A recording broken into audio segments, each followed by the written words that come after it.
বন্ধুরা, ছাদ বাগানে ফোটা শীতের ফুলগুলির মধ্যে বেশ জনপ্রিয় যে ফুলটি সেটা প্যানজি। প্যানজি কিন্তু এখনো ছাদে প্রচুর পরিমাণে ফুটে চলেছে, আর এই প্যানজি কিন্তু প্রতিদিন মোটামুটি প্রচুর পরিমাণে ফুল তোলা হচ্ছে, কারণ এগুলি সব মা পুজোয় ব্যবহার করছে। আর ফুল কিন্তু এখনো কনস্ট্যান্টলি ফুটে যাচ্ছে এবং সমস্ত ভ্যারাইটি এখনো পর্যন্ত গাছগুলি একদম ফ্রেশ গাছ রয়েছে, গাছে কোনো রকম কোনো পোকামাকড় আক্রমণ ঘটেনি, কিচ্ছু ঘটেনি। কিন্তু এই যে এই সময়টা একটা পড়ে গেছে, এই সময় থেকে কিন্তু গাছ কিন্তু এখন অনেক দিন ফুল দেবে, মানে পুরো এপ্রিল মাস পর্যন্ত ফুল দেবে, মানে এপ্রিল মাস পার করে দেবে এরা ফুল দিয়ে দিতে।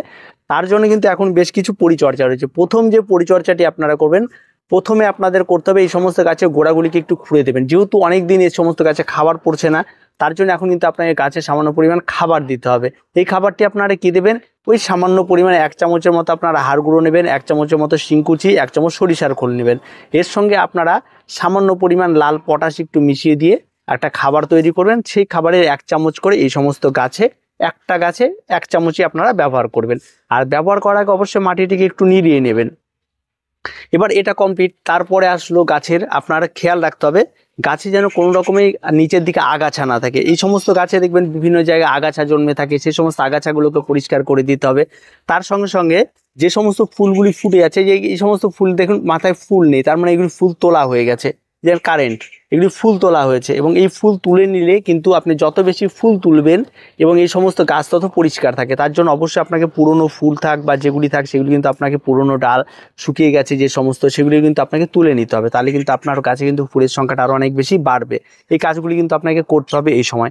আর তার সঙ্গে সঙ্গে এই সময় সবচেয়ে বেশি গুরুত্বপূর্ণ যে বিষয়টি রয়েছে সেটা হচ্ছে সূর্যালোক। অবশ্যই আপনাকে এই সময় ফুল সানলাইটে এই সমস্ত গাছকে রাখতে হবে।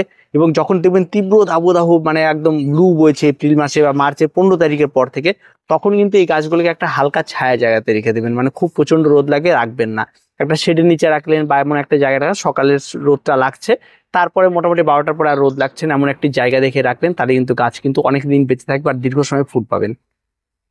এবার আসি জল দেওয়ার ব্যাপারে। এই সময় কিন্তু এই সমস্ত গাছগুলিতে ভীষণ ভীষণ রকমভাবে আপনাকে একটু বুঝে শুনে জল দিতে হবে, কারণ এইগুলি শীতের গাছ, তাই জল কিন্তু পছন্দ করে না। আর এই সময় এই সমস্ত গাছের গোড়া যেহেতু দেখা যায় না, আমরা অতিরিক্ত জল বারবার ব্যবহার করে ফেলি, যার ফলে কী হয়, ফুল গাছের গোড়াগুলিতে জল জমতে জমতে একসময় গাছের গোড়া থেকে পচে যায়, যার ফলে ইনফেকশনে গাছগুলি কিন্তু গোড়া নষ্ট হয়ে যায়।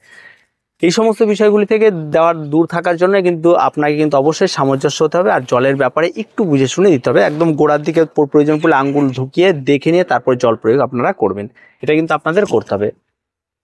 এবার আসি আপনাদের রোগ পোকামাকড়। এই সময় তো গাছে তো রোগ পোকামাকড় কিছু বলার আশা নাই, প্রত্যেকটা গাছে ধরছে, এই গাছ তার কোনো আলাদা কোনো কিছু নেই, এই সমস্ত গাছেও ধরবে। কিন্তু আপনার এই গাছটিকে দেখুন একটা পোকা কিচ্ছু পাবেন এই সমস্ত গাছে।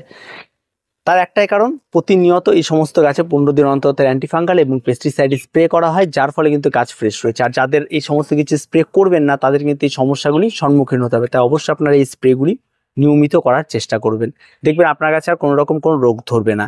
আর এই সময় কিন্তু অবশ্যই আপনাদের কিন্তু গাছে রোগ হবে। আর স্প্রে কিন্তু অবশ্যই পেস্টিসাইড এবং কীটনাশক প্রচুর ভিডিওতে বলা হয়েছে, আপনারা এগুলি স্প্রে করবেন এই সমস্ত গাছে, অন্তত 15 দিন পর পর হলেও স্প্রে করবেন, তাহলে কিন্তু গাছ অনেক ভালো থাকবে। এবার আরেকটি বিষয় বলবো, সেটা হচ্ছে একটা ভিটামিন আপনারা এই সমস্ত গাছে এখন ব্যবহার করতে পারেন, তাতে কিন্তু গাছে অনেকটা ফুল হয়, যেটা হচ্ছে বলে আপনার যে কোনো ভিটামিন আপনারা অনুখাদ্য, যেহেতু এখন আম গাছ বা লেবু গাছে এই সমস্ত কিছু ব্যবহার করা হয়ে থাকে, তাই এই সমস্ত যাদের কাছে আছে তারা যদি একবার আপনার 1 লিটার জল 2 ml গুলিয়ে নিয়ে যদি স্প্রে করেন, তাহলে বেশ ভালো উপকার পাওয়া যায় এবং এই ফুলগুলি আরও ভালো হয়, একটু মানের হয়, বড় হয়। দেখুন ফুলগুলি প্রথমের দিকে ফুলগুলো অনেক বড় হয়েছে, কিন্তু এখন কিন্তু ফুল কিন্তু ছোট হচ্ছে, যেহেতু ওয়েদারটা চেঞ্জ হচ্ছে, তার জন্য কিন্তু এই সমস্ত কিন্তু ফুলেরও চেঞ্জ হচ্ছে। আর যদি আপনারা একটু অনুখাদ্য স্প্রে করেন, তাহলে ফুলগুলি একটু বেশ বড় হয়। এটা হচ্ছে ব্যাপার, আর কোনো কিছু নেই।